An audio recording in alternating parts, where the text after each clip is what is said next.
झगड़ा एक बढ़ो राजा राम, जो निर्वारे सो निर्वाण। ब्रह्म बड़ा कि जहां से आया, वेद बड़ा कि जिन उपजाया। ये मन बड़ा कि जही मन माना, राम बड़ा कि राम ही जाना।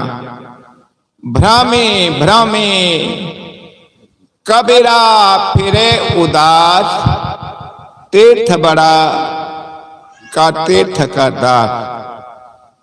इस सदगुरु का प्रसिद्ध भजन है। सदगुरु अपने जीवन काल में मानव समाज के बीच में जो अशांति का माहौल बना था, अशांति का माहौल, आपस में मानव लड़ रहा था, झगड़ रहा था, एक दूसरे को गाली दे रहा था, गलत व्यवहार कर रहा था। इन्हीं सब बात को लेकर के अशांति फैली हुई थी। इस अशांति को दूर करने के लिए सदगुरु कबीर साहब ये पद कह करके समझाने का प्रयास किए। अशांति का कारण आपसी कलह, विषमता, दुर्व्यवहार, दुष्कर्म, दुराचार, यही तो अशांति का कारण बने रहते हैं। और इस अशांति के कारण को मिटने का सुंदर सदगुरु कबीर साहब पद के माध्यम से बता रहे हैं। झगड़ा एक बढ़ो राजा राम। सदगुरु कबीर साहब मानव समाज को कौन शब्द से संबोधन कर रहे हैं? सिर्फ इतना नहीं कहा है मानव, ये नहीं कहा तो क्या कहा? ऐ राजा राम। कबीर साहब मानव को राजा राम शब्द से संबोधन कर रहे हैं। ऐ राजा राम, आज झगड़ा मानव समाज में मचा हुआ है और ये झगड़े का कारण को जो निवारण कर लेता है, झगड़े के कारण को जान जाता है, वह निर्वाण को प्राप्त कर लेता है। झगड़ा से छुटकारा पा जाता है, अशांति से छुटकारा पा जाता है, दुख से छुटकारा पा जाता है। झगड़ा एक बढ़ो राजा राम। राजा राम कह करके कोई अन्य और आकाशीय राम को नहीं कह रहे, नहीं सुना रहे। ये मानव जो आज हमारे सामने कबीर के सामने जो मानव समाज उनको संबोधन करते हैं राजा राम। मनुष्य को राजा राम कह करके साहब संबोधन कर रहे हैं। कितना महान ऊंचाई में ले जा करके मानव की महिमा को बढ़ा रहे हैं।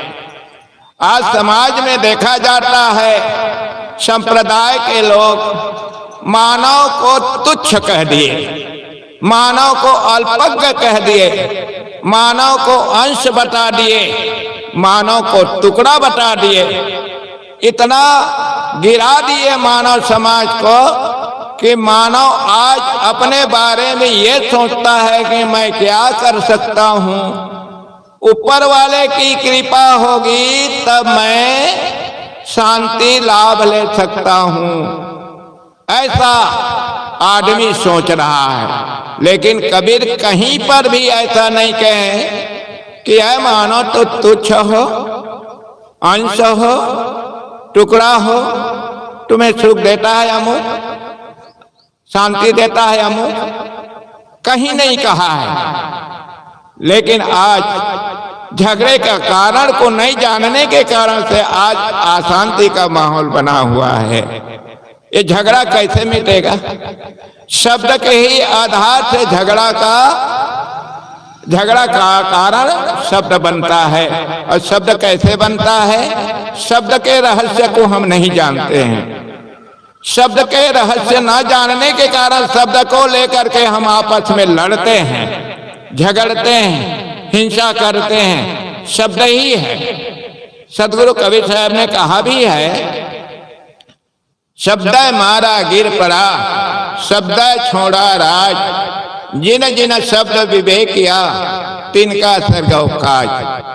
सदगुरु कबीर साहब कहते हैं, शब्द ही को सुन करके आदमी अपराधी बनता है, अपराध करता है, दुश्मन बना लेता है, दुश्मन बन जाता है, हिंसा करता है।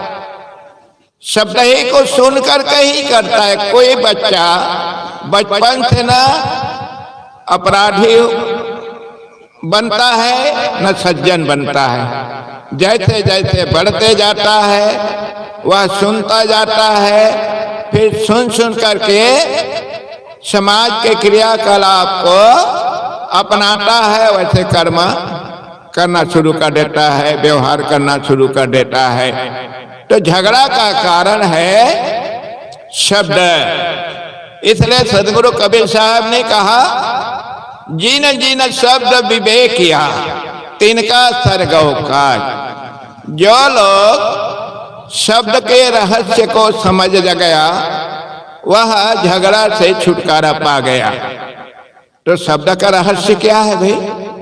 शब्द के रहस्य को कैसे समझेंगे? तो शब्द के रहस्य को समझने के लिए शब्द का अर्थ समझना पड़ता है, शब्द की व्याख्या को समझना पड़ता है। इसलिए हम शब्द की व्याख्या को समझें, शब्द का अर्थ को समझें, शब्द का अर्थ क्या हो रहा है। जो शब्द हमारे लिए दुख का, अशांति का कारण बना है, क्यों? इन बातों को जानने की जरूरत है। तो ये पद के माध्यम से सदगुरु कबीर साहब हमें समझाने का प्रयास कर रहे हैं। ब्रह्म बड़ा कि जहां से आया। अरे तुम ब्रह्म कहते हो, आज ब्रह्मवादी ये कह रहे हैं समाज में कि एक ब्रह्म है, इस पूरे अखंड ब्रह्मांड में एक ब्रह्म है, एक ब्रह्म के सिवाय कुछ है नहीं।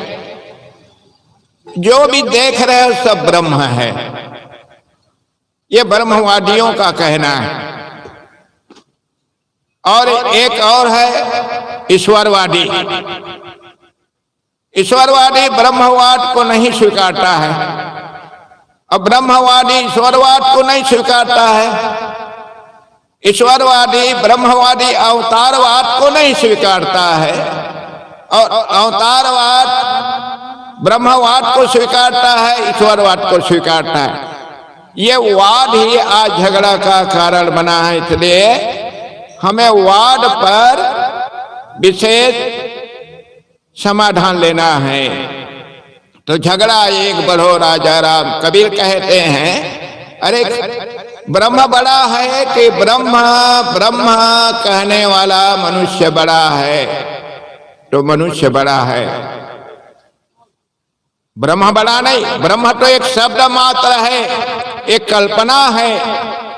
अगर हम शब्द की व्याख्या करें, ब्रह्म की व्याख्या करें, तो ब्रह्म कौन सिद्ध होता है? आइए इस पर हम विचार करें। ब्रह्म कौन सिद्ध होता है? ब्रह्म का अर्थ होता है बड़ा, श्रेष्ठ, महान। अब श्रेष्ठ महान किसको कहें? कौन है श्रेष्ठ महान? अगर हम किसी को श्रेष्ठ महान कहेंगे तो उसके तुलना में एक छोटा जरूर होगा, क्योंकि दो होते हैं तभी छोटा बड़ा का मापदंड निकलता है।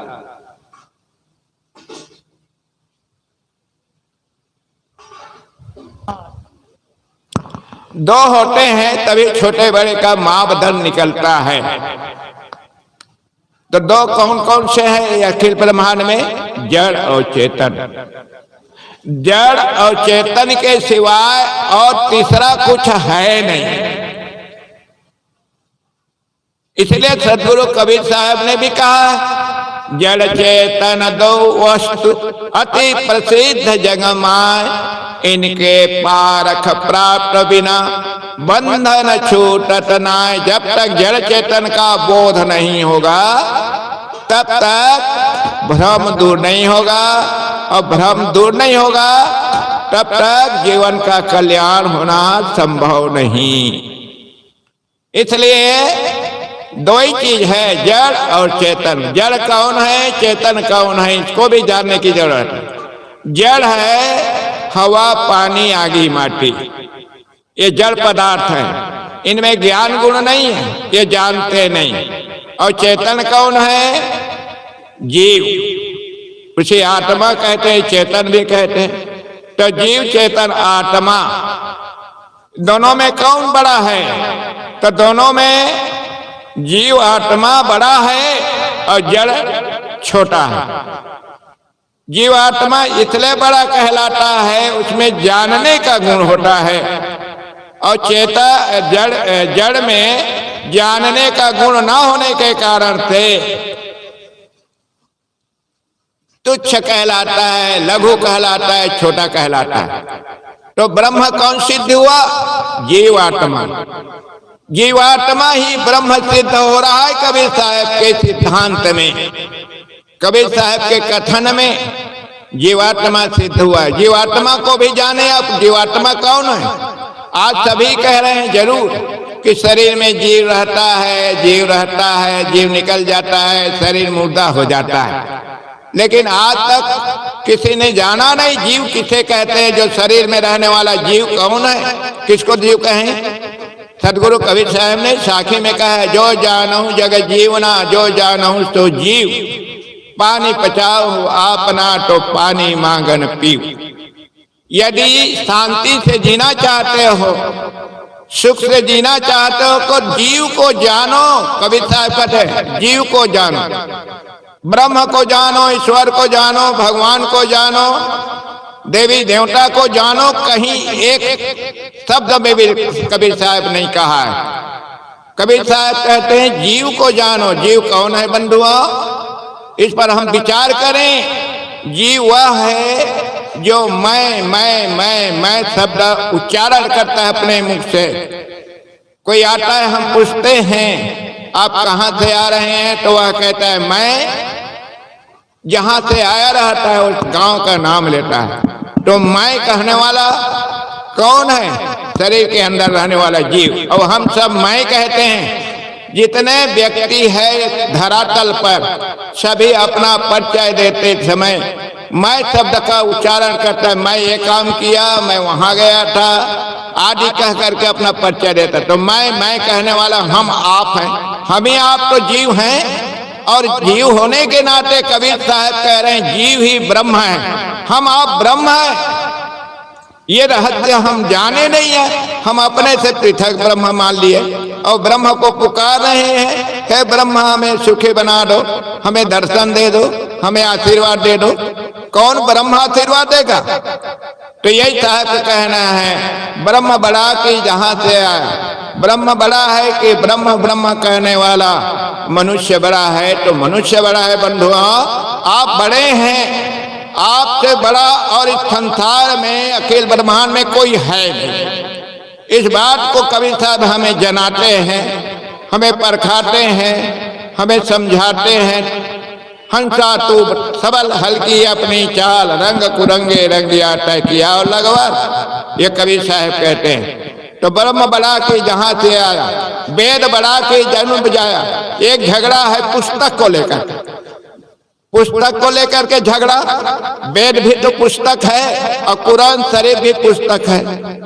तो पुस्तक को लेकर के लोग बात झगड़ते हैं। मेरी पुस्तक सही है, उनकी पुस्तक गलत है? पुस्तक को लेकर के, लेकिन पुस्तक को समझना है, वेद को समझना है। वेद कौन किसे कहते हैं? आज तो पुस्तक को लेकर के वेद मान लिया गया है, ऋग्वेद, यजुर्वेद, सामवेद, अथर्ववेद, और ये एक पुस्तक है। इनमें जो अच्छी बात है उसको स्वीकारें, विवेक संबद्ध बात है। कोई भी पुस्तक हो पढ़ें, ऐसा नहीं कि पढ़ना नहीं चाहिए, लेकिन कल्याणकारी मानवतावाद, समता, एकता की बात जो बता रही है जिस पुस्तक में बातें, उनको हम स्वीकार करें। तो वेद का अर्थ होता है ज्ञान, वेद का अर्थ होता है ज्ञान। तो ज्ञान स्वरूप जीव जो है वो वेद है, हम सब वेद है। ये वेद जो है हमारे माने मानव समाज के मुख से वेद की वाणी निकली है, कुरान सारे की वाणी निकली है। जितनी पुस्तकें बनती हैं मनुष्य के द्वारा बनती हैं। तो इस प्रकार हमको समझना है। उसके बाद साहब कहते हैं वेद बड़ा के जिनु बजाया, ये मन बड़ा कि जही मन माना।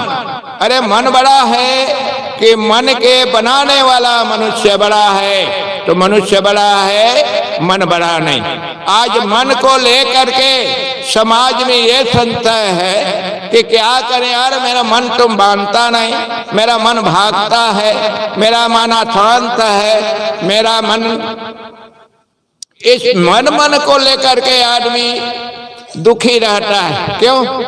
मन को समझा ही नहीं है, और समझाने वाले मन को समझाते भी नहीं। बस इतना जरूर कहते हैं मन को अच्छा बना के रखो, मन को रोक के रखो, मन को भागने न दो। अरे मन किसे कहते पहले ये तो बता दे, तब तो मन को शांत कर पाएंगे। अब मन ही को नहीं जानते हैं तो मन को शांत कैसे कर पाएंगे? तो सदगुरु कबीर साहब कहते ये मन बड़ा कि जय मन माना। ये मन बड़ा है कि मन का बनाने वाला ये जीवात्मा जो मानव के बड़ा है। आइए मन को समझें थोड़ा। मन किसे कहते हैं? मन का अर्थ होता है याद होना। याद हो रहा है तो मन है, और याद नहीं हो रहा है तो मन नहीं। हम संसारी प्राणी पदार्थ को रात दिन देख रहे हैं, उसी का ही याद हो रहा था। खाए वो याद हो रहा है, सुने हैं वो याद हो रहा है, छुए हैं वो याद हो रहा है। ये प्राणी पदार्थ को रात दिन हम खा रहे हैं, छू रहे हैं, देख रहे हैं, शब्दों को सुन रहे हैं, प्राणियों को स्पर्श कर रहे हैं। तो यही मन है, यही मन बनता है। इसलिए अच्छा अपना मन को निर्मल बनाइए, अच्छी चीज को देखें, अच्छे लोगों के साथ बैठें, कल्याणकारी शब्द सुने, तो देखो हमारा मन अच्छा रहेगा। अच्छा मन रहेगा तो शांत और सुखी रहेंगे। तो ये मन बड़ा कि जय मन माना, राम बड़ा के राम ही जाना। राम के बारे में तो बहुत बार आप लोगों के बीच में समाधान दिया गया है। ये मन बड़ा के जय मन माना, राम बड़ा के राम जैन। भ्रमे भ्रमे कबरा फिरे दूदास, तीर्थ बड़ा का तीर्थ कदा। तीर्थ बड़ा है कि तीर्थ में जाने वाला मनुष्य बड़ा है, मनुष्य बड़ा है। इसलिए बंधुओं ये 5 जो झगड़े का कारण है उनका सुंदर व्याख्या देकर कबीर साहेब हमें समझाने का प्रयास किए हैं, और शांति का माहौल बनाने के लिए उन्होंने सुंदर मंत्र दिए हैं। उनके इस मंत्र को हमें हमेशा याद रखना है। मैं अपनी वाणी को विराम देता हूँ। बोलिए सद्गुरुदेव की।